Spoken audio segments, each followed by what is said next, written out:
My name is Margaret Hale, and I built this house with my own hands 40 years ago. Every nail, every beam, carries a memory of the man I loved and lost. So when I walked into my living room that afternoon and saw a stranger measuring my walls, it felt like someone was carving into my chest. The woman standing beside him, my daughter-in-law, Lydia, turned and smiled. It wasn't a warm smile. It was the kind of smile people wear when they've already made up their minds about you. "Oh, Margaret," she said lightly, as if I'd just walked into a coffee shop instead of my own home. "We're just getting some measurements for the listing photos." The listing. The word echoed in my ears. I looked from her to the man holding a clipboard. "Listing for what?" I asked, though part of me already knew. "For the sale," she said, like it was obvious. "You've had a good run here, but Ethan and I need something bigger. You understand, right?" Her voice was smooth, professional. She was a real estate agent, after all, but her eyes were sharp, assessing me the way she'd assess a property, noting flaws, calculating value, ready to move on. I stared at her, trying to find some trace of the girl who once brought me flowers on Mother's Day. Instead, all I saw was a stranger rearranging my furniture. "You can't sell what isn't yours," I said quietly. My heart was pounding so hard I could hear it in my ears. She laughed, actually laughed. "You've lived your life, Margaret. It's time to let go." And just like that, the air went cold.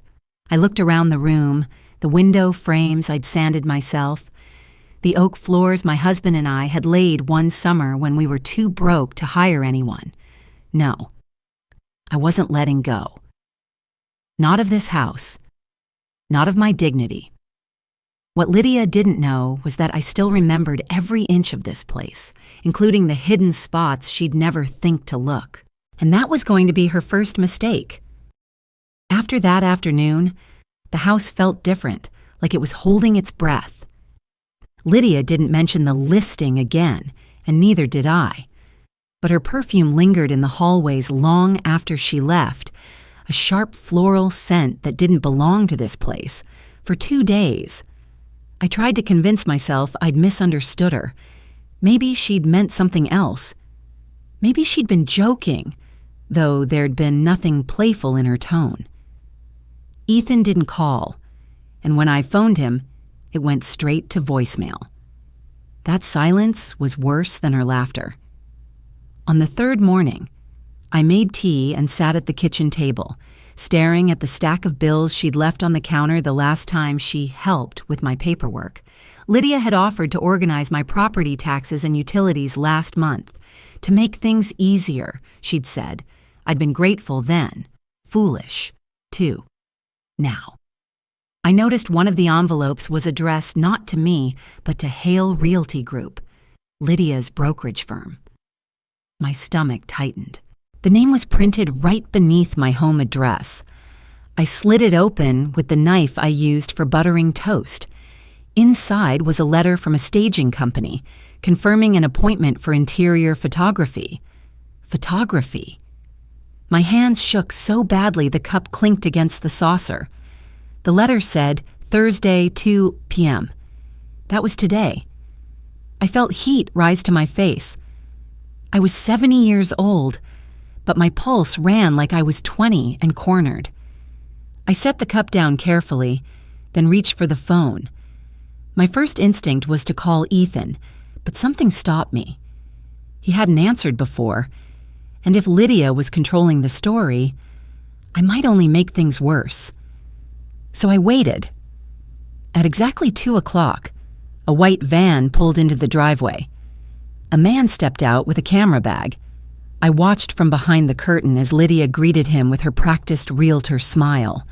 She wore a blazer the color of money, pale beige, gold buttons, her hair pinned high. She looked like a woman closing a deal, not one stealing her mother-in-law's home. I stayed still, my fingers gripping the curtain.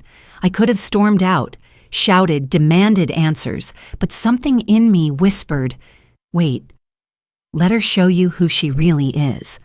When they left an hour later, I went through the house slowly.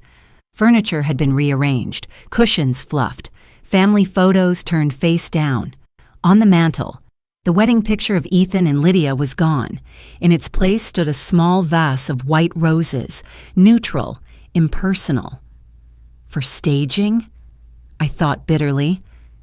That night, Ethan finally called. "Hey, Mom," he said, voice distracted, too cheerful. "Lydia told me she's helping you sort things out. That's great, right?" I swallowed hard. "Sort what out?" "You know," he said, "the house. You've been saying it's too big for you. She just wants to help." "I never said that," I replied quietly. There was a pause.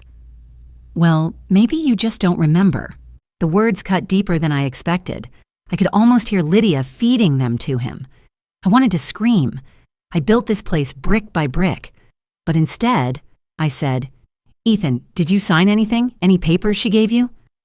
Another pause, longer this time. "Just a few authorization forms. Routine stuff, don't worry. Mom, Lydia knows what she's doing." He hung up before I could answer. Afterward, I sat in the dim kitchen, staring at the old wall clock. It ticked unevenly, a tiny hitch every few seconds, like a heart skipping a beat. That sound had been comforting once. Tonight, it was unbearable. I went to the study where I kept my documents locked in a small safe behind the bookshelf. When I entered the code, the lock clicked open, but something was off. The envelopes weren't in the same order. My husband's will, our marriage certificate, the property deed. The deed was missing. I froze. The air in the room felt thin. I searched everywhere, drawers, shelves, even under the rug, but the folder was gone. In its place was a faint scent of Lydia's perfume. That was the moment it stopped being suspicion. It was war. I sat at the desk, breathing hard, palms sweating against the cold wood. Then, without thinking, I whispered into the quiet room, "You took the wrong woman for a fool." The lamp beside me flickered, casting long shadows across the walls. I could almost see my husband's reflection in the glass, calm and steady, the way he'd look when a storm was coming. "All right," I said aloud, my voice steadier than I felt. "Let's play your game, Lydia?" And from that moment on, the silence in the house wasn't uneasy anymore. It was watchful, waiting. The next morning, I drove into town with the deed still missing from my mind like a lost tooth. The sun was out, but it felt pale, thin. My hands gripped the steering wheel tighter than I meant to. It had been years since I'd gone to the county office for anything. The clerk behind the glass window looked up and smiled politely, unaware that my stomach was twisting itself into knots. "I'd like to check the records for my property," I said, sliding a small note with my address through the slot. She typed something into her computer, humming softly, then frowned. "Oh, looks like there's been a recent update," she said. "Power of attorney filed last week, authorizing a Lydia Hale to act on your behalf. That's you, right? You signed this?" My heart went cold. "May I see the document?" She turned the screen toward me. There it was. My name in black ink, written in a hand that almost looked like mine. Almost. But I knew every curve, every hesitation of my own writing. This one was too neat, too confident. The woman behind the desk didn't notice the color drain from my face. "You can request a certified copy," she said. "We just need a small fee." I nodded, handed her a 20, and took the copy when it printed. My hands trembled as I read the lines. It said I had granted Lydia full legal authority to manage, sell, and transfer property. It even had a notary seal, but the signature wasn't mine. I walked out of the building into the bright morning light, but everything looked washed out. Cars passed, people talked, and all I could hear was the echo of Lydia's voice. You've lived your life. Margaret, it's time to let go. No, I thought, not like this. I sat in the car for a long time, staring at the document, until I realized I wasn't shaking anymore. The fear had burned itself out, leaving something else behind. Something sharper. That's when I remembered Calloway.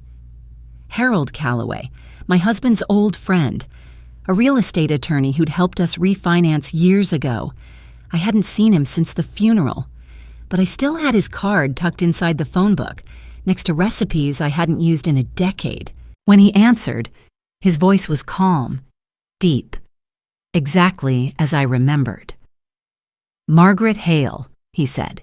"Haven't heard that name in years. How's retirement treating you?" "I think I've just been retired from my own home," I said. He didn't ask for small talk after that. Within the hour. We were sitting in his office, the kind of place where every book looked like it had been there since 1985. He listened while I explained about Lydia, the listing, the photos, the fake signature. When I slid the paper across his desk, he studied it for a long moment, then leaned back and sighed. "You're right," he said finally. "This isn't your handwriting. And if the notary stamp's forged, that's criminal fraud." The words criminal fraud landed like a hammer. "So what do I do?" "We start quietly," he said. "No confrontation yet. I'll run the seal through the registry, check the notary license. If it's fake, we can file a complaint. But Margaret, don't tell Lydia you know anything. Let her think she's winning." I met his eyes and saw what he wasn't saying.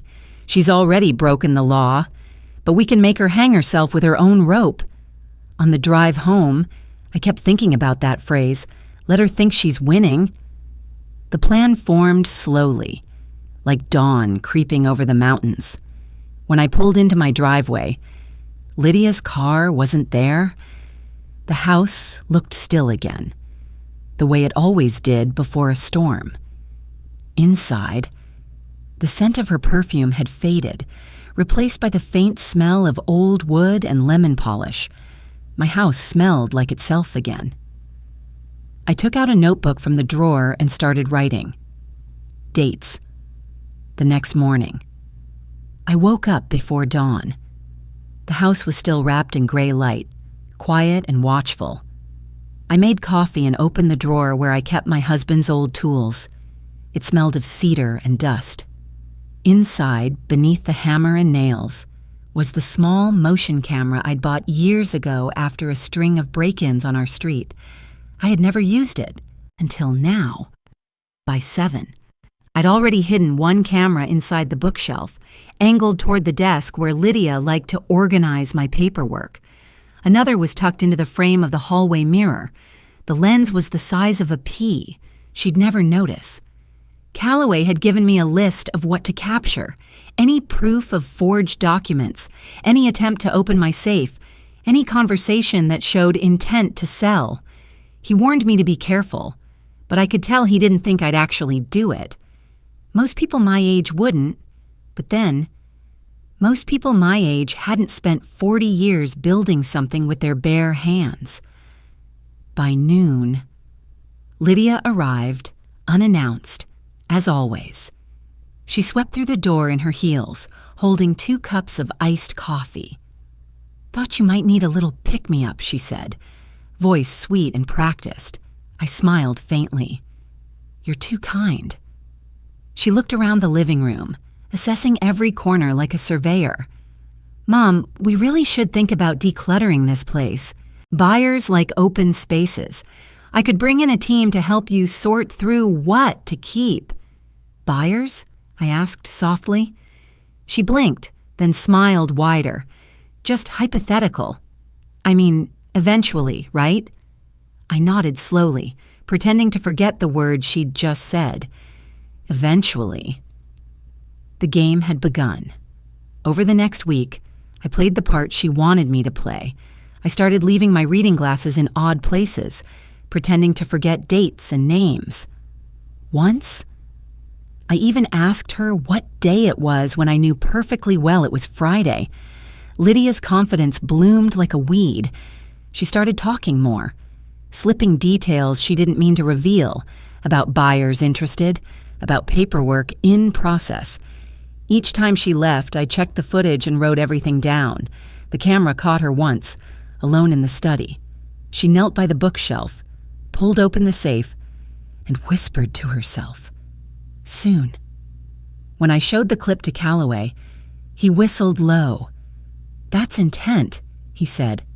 "You keep this up and she'll trap herself completely." So we planned the finale.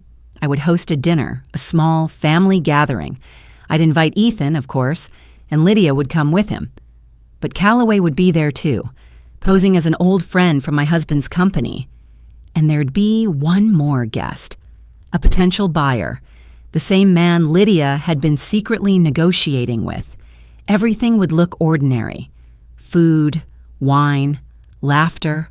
Then, at the right moment, Calloway would present the real documents, the authentic deed, the fake signature, and the footage. It would all unfold in front of witnesses, and Lydia, cornered, would finally show her true face. That evening, as I stood in the kitchen prepping the table, I looked at the reflection in the glass cabinet, an older woman, calm, composed, but with fire in her eyes. "I'm sorry, Tom," I whispered, thinking of my husband. "But it's time I remind them who built this home." The sun dipped behind the trees, and the house filled with long shadows. Every creak in the floorboard sounded like a heartbeat. The trap was set. All that was left now was for her to walk into it. The night of the dinner arrived like a storm you see coming miles away, slow, steady, impossible to stop. I'd polished the silver, set the table with the china Ethan had given me years ago, and even opened a bottle of wine I'd been saving for a better day. Maybe this was it. Maybe justice counted as a celebration. Lydia showed up right on time, wrapped in a red dress that shimmered under the chandelier. Ethan followed her, quiet, eyes tired. Behind them came Mr. Calloway, his presence disguised as an old friend visiting from out of town. And last to arrive was Mr. Garrison, the buyer. He was polite, all smiles, completely unaware he was part of a performance. Dinner started as politely as any family gathering could. Small talk, forced laughter, the sound of silverware tapping porcelain. Lydia was in her element, charming everyone, her hand resting on Ethan's arm, her eyes occasionally scanning the room, calculating. She was looking for control, and she thought she had it. "So," I said finally, pouring her a glass of wine. "How's work these days? Still selling dreams to people who can't afford them?" She laughed softly, pretending to take it as a joke. "Business is good, actually.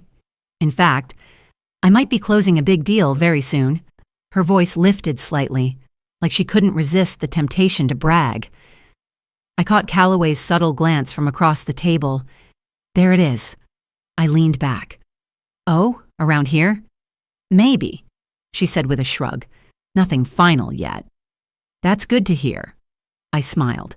"I've been meaning to ask, have you ever worked with a Mr. Garrison?" She blinked, caught off guard.